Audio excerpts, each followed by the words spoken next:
Tiesiog norėjau pakeisti savo gyvenimą. Todėl naujasis Skansenas man buvo tobula pradžia.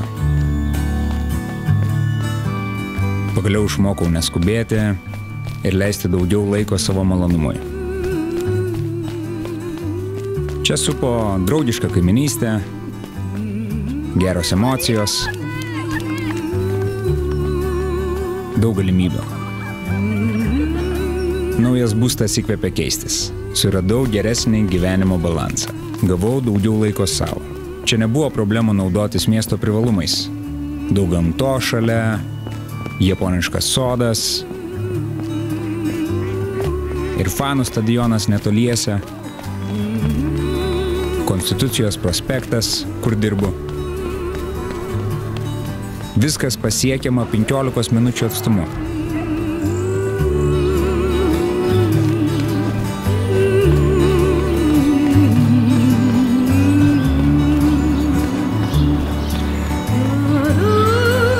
Kuo ilgiau aš čia, tuo labiau noriu kurti geriausią save, geriausius savo gyvenimo metus.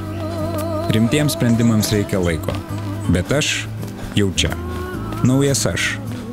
Dabar naujajame Skansene.